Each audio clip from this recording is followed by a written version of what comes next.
Good afternoon student, मैं अवनीश सिंह तोमर और आज हम काफ़ी समय के बाद इस वीडियो को बना रहे हैं भाई। और आप इस वीडियो को लास्ट तक देखें और देखने के बाद ये ज़रूर बताएं कि वीडियो में आपको कोई प्रॉब्लम तो नहीं है। आपकी जो साउंड प्रॉब्लम थी, आवाज़ की समस्या थी, वो बिल्कुल समाप्त कर दी गई है। माइक का यूज़ कर रहे हैं भाई। और भी अगर आपको कोई प्रॉब्लम लगती है तो बताना ज़रूर। आज हम एक नया टॉपिक पढ़ने वाले हैं और आप कमेंट करके बताएं इसके बाद क्या पढ़ना चाहते हैं और किस एग्जाम के लिए पढ़ना चाहते हैं। देखो, आज हम पढ़ना चाहते हैं निर्यात तत्परता सूचकांक 2020, या फिर आप कह सकते हैं एक्सपोर्ट प्रिपेयर्डनेस इंडेक्स EPI 2020। ये बिल्कुल एक नई रिपोर्ट है और सबसे महत्वपूर्ण बात यह है, ये पहली बार जारी की गई है। पहली बार जारी की गई है, तो ये बात आपको ध्यान रखना है। सही है। इससे संबंधित जितने भी वनडे एग्जाम में क्वेश्चन बनते हैं वो सारे हम क्लियर करने की कोशिश करेंगे। तो सबसे पहले तो आप ये समझें, ये बनाई किसके द्वारा गई है भाई। तो इसे बनाने का काम किया है नीति आयोग ने। किसके द्वारा तैयार की गई है ये? नीति आयोग। और आप अच्छी तरह से जानते होंगे नीति आयोग के बारे में, जिसे योजना आयोग के स्थान पर लाया गया था। वास्तव में भारत में एक थिंक टैंक की तरह काम करता है। ये कोई संवैधानिक संस्था नहीं है, असंवैधानिक या गैर संवैधानिक संस्था है।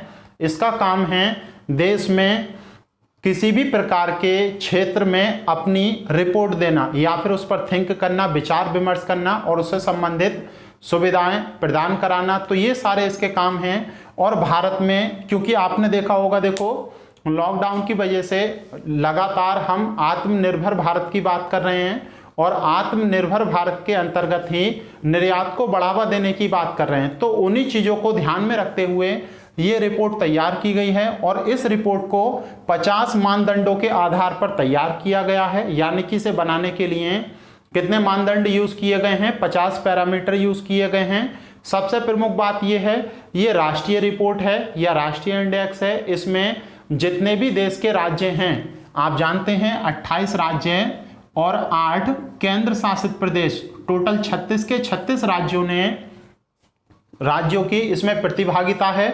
और आप बिल्कुल सीधे शब्दों में ऐसे समझने की कोशिश करें, जिस राज्य में निर्यात करने की ज़्यादा क्षमता है या जो निर्यात ज़्यादा करता है और जहां पर आधारभूत सुविधाएं जितनी ज़्यादा हैं, उसी के आधार पर उस राज्यों को अंक दिए गए हैं। और अंकों के लिए कितने पैरामीटर का यूज़ किया गया है? 50। और टोटल हमारे पास 100 अंक हैं। 100 में से जिस राज्य को ज़्यादा अंक प्राप्त हुए हैं उसके आधार पर यह इंडेक्स तैयार किया गया है। तो कौन से राज्य को प्रथम स्थान मिला है और श्रेणी वाइज मिले हैं, तो उन पर हम बात करेंगे। जैसे आप समझ लें, ये जो पैरामीटर हैं, इन सब पैरामीटर को एक दूसरी रिपोर्ट से के आधार पर लिया गया है। जैसे आपने एक रिपोर्ट पढ़ी होगी, इंटरनेशनल रिपोर्ट है ease of doing business. Ease of doing business क्या होती है?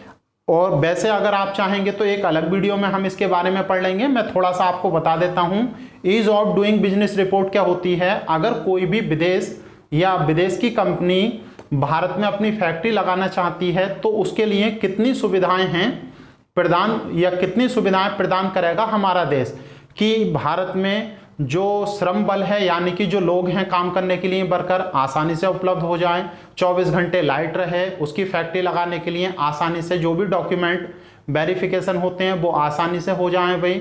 और बहुत सारी चीज़ें होती हैं, 24 घंटे लाइट हो और एयर कनेक्टिविटी, या फिर आप ये कह सकते हैं जो रोडों का जाल है वो अच्छी तरह से बिछा हुआ हो।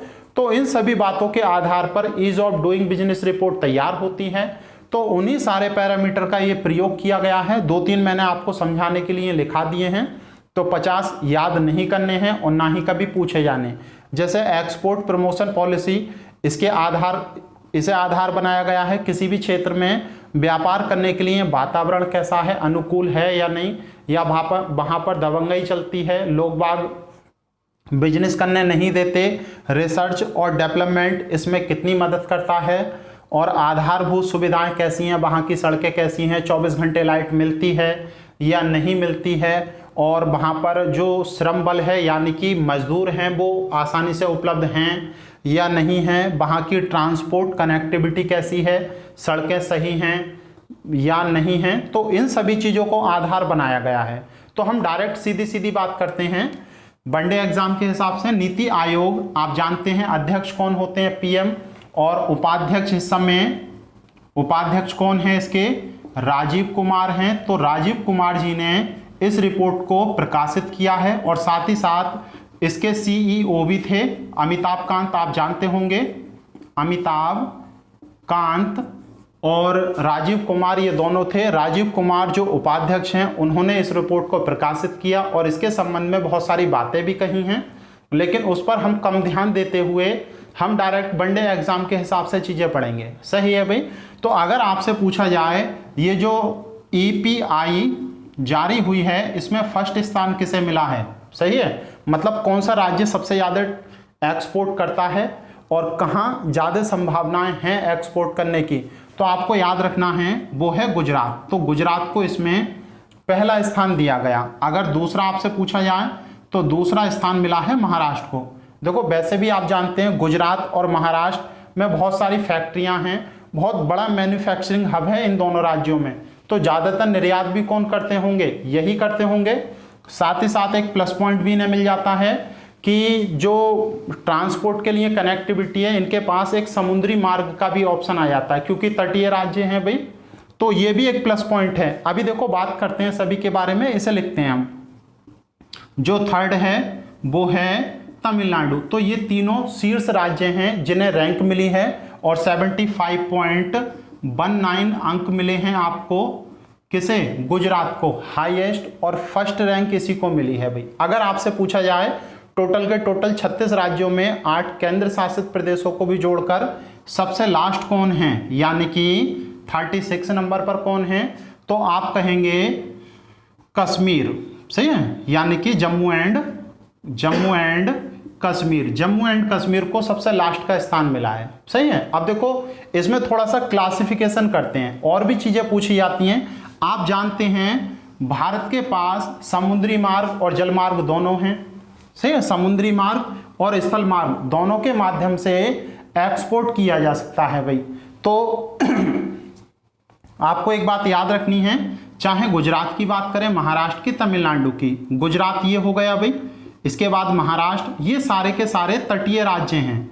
और इस रिपोर्ट में ये कहा भी गया है भाई कि जो टॉप 10 हैं, टॉप 10 राज्य हैं इस लिस्ट में, उसमें से 6 राज्य तो तटीय राज्य ही हैं, सही है। वो कौन कौन से हैं देखो, 3 तो ये हो ही गए, गुजरात हो गया आपका, महाराष्ट्र हो गया आपका, कर्नाटका हो गया आपका, तमिलनाडु हो गया, सही है, उड़ीसा हो गया, केरला हो गया। तो ये 6 के 6 राज्य टॉप 10 में शामिल हैं। क्यों? इसका कारण यही है कि इनके पास जल मार्ग की सुविधा है और जल मार्ग के माध्यम से भारत में निर्यात करना बहुत ही सुलभ होता है, क्योंकि एयर कनेक्टिव मतलब वायु माध्यम से तो हम कर नहीं सकते भाई ज़्यादा, क्योंकि लिमिटेड जा सकता है उससे।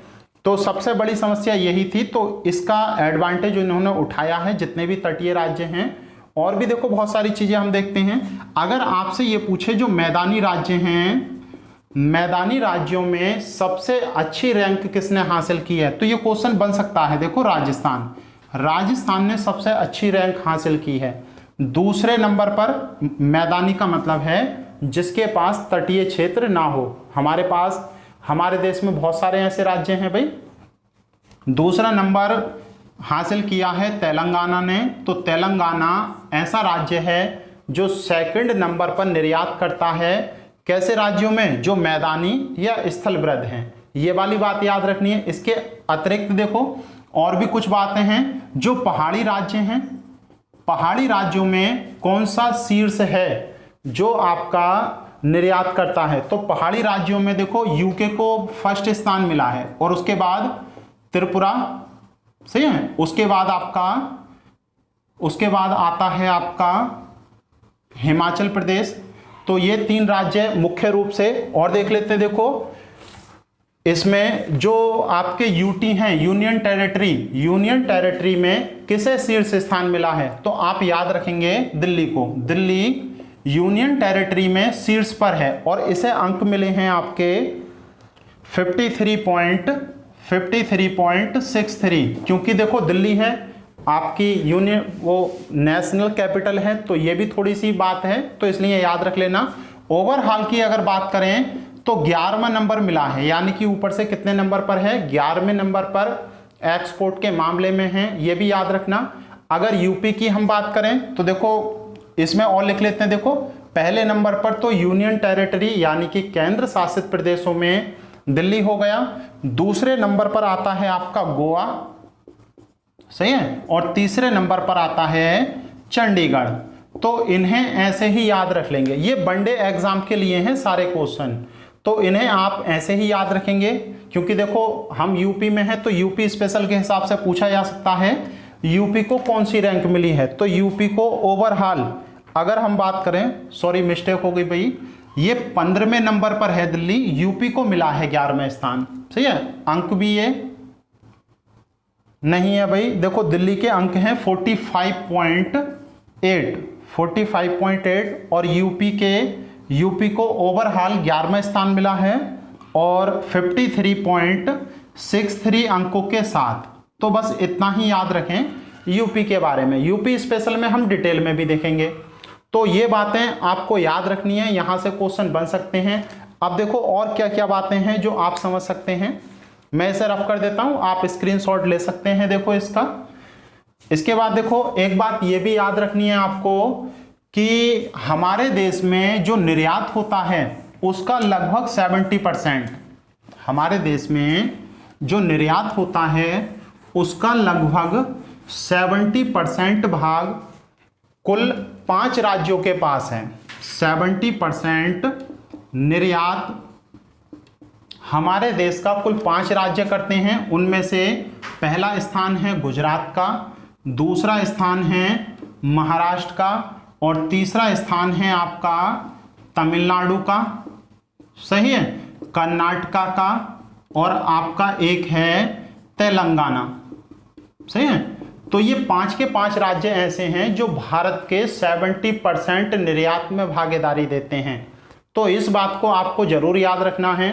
अब देखो 1-2 मिनट हम बात कर लेते हैं कि जब राजीव कुमार जी ने इस रिपोर्ट को प्रकाशित किया तो क्या क्या कहा। देखो जो वास्तविकता है इन्होंने ये बताया कि जो झारखंड है, झारखंड और आपका छत्तीसगढ़, ये 2 राज्य ऐसे थे जिन्होंने अपने यहाँ निर्यात करने के लिए आधारभूत सुविधाओं में बहुत तेजी से परिवर्तन किया। और इन दोनों राज्यों का एग्जाम्पल देते हुए इन्होंने ये कहा जो पिछड़े हुए राज्य हैं उन्हें छत्तीसगढ़ और झारखंड से सीखना चाहिए कि किस प्रकार से निर्यात को बढ़ावा देने के लिए चीज़ों में सुधार किया जाए। तो ये भी बात याद रखना, तेजी से निर्यात में सुधार करने वाले छत्तीसगढ़ और झारखंड राज्य हैं, सही है। एक बात देखो अमिताभ कांत जी ने भी कही है, अमिताभ कांत जी ने कहा अगर हम आत्मनिर्भर भारत की ओर बढ़ना चाहते हैं तो निर्यात में हमें बहुत तेजी से उछाल लाना होगा, सही है। जो निर्यात में तेजी से लाया गया उछाल है, क्योंकि देखो इस चीज को मैं आपको आधारभूत तरीके से समझाता हूं कि हम जितनी ज्यादा निर्यात करेंगे उतनी ज्यादा हमारे पास विदेशी मुद्रा आएगी और किसी भी देश की संपन्नता कि वो कितना शक्तिशाली और संपन्न है इसी आधार पर देखी जाती है कि उसके पास कितनी इंटरनेशनल करेंसी है। तो जितना ज़्यादा हम निर्यात करेंगे उतना ही ज़्यादा हमारे पास इंटरनेशनल करेंसी आएगी और उतने ही ज़्यादा हम सक्षम होंगे। तो एक कारण ये भी है। और जो आपके राजीव कुमार जी हैं उन्होंने ये कहा है भाई कि हम आने वाले कुछ वर्षों में विश्व व्यापार में अपने निर्यात को 2 गुना कर लेंगे।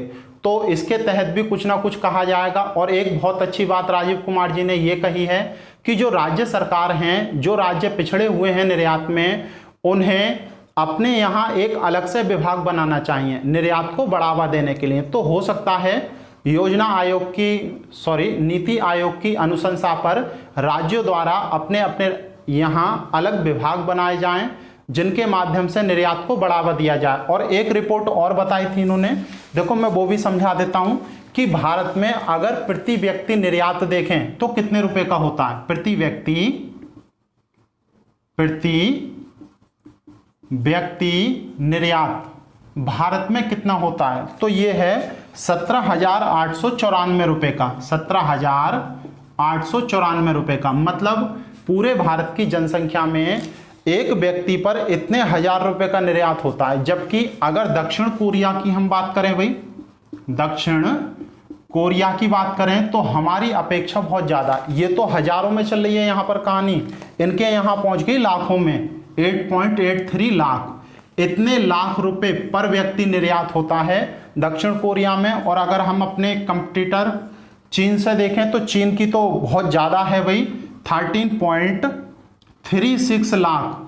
तो ये भी थोड़ा सा याद रखना, चीन में प्रति व्यक्ति निर्यात 13.36 लाख रुपए है। तो अब आप देखो, इस बात को समझने की कोशिश करें। यही राजीव कुमार जी ने भी कहा कि जहां पर सबसे कम है वहां पर वृद्धि, मतलब जहां पर कुछ भी विकसित नहीं है वहां पर विकास करने की संभावनाएं ज्यादा होती हैं या नहीं, जहां पर पहले से ही सब कुछ विकसित है उसमें ज्यादा कुछ करने की होती नहीं। तो यही कहा कि हमारे यहाँ निर्यात बहुत कम है और हम चीन के बराबर जाने के लिए बहुत सारी संभावनाएं हैं। तो भारत में निर्यात की बहुत अधिक संभावनाएं हैं, लेकिन हमें क्या काम करना पड़ेगा, इस चीज को तेजी से आगे ले जाना पड़ेगा भाई। तो और भी बहुत सारी बातें कही गई हैं लेकिन वो हमारे काम की नहीं है, मैंने आपको सारी चीजें बता दी हैं। और गुजरात के बारे में आपको याद रखना है।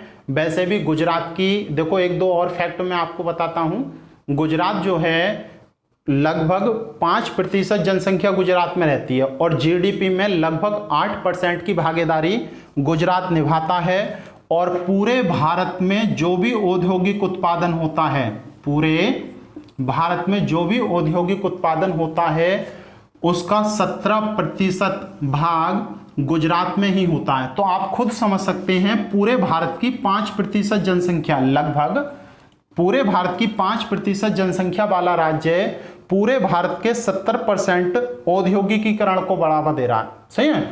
और भारत की जो जीडीपी है उसमें लगभग 8% भागीदारी ये निभा रहा है। तो अगर यूपी राज्य भी इसी के जिन कदमों पर चले भाई तो शायद आगे बढ़ सकता है। तो इस रिपोर्ट में केवल हम इतना ही पढ़ेंगे और आप कमेंट करके जरूर बताएं क्या क्या चीजें आप पढ़ना चाहते हैं भाई, सही है। Thank you.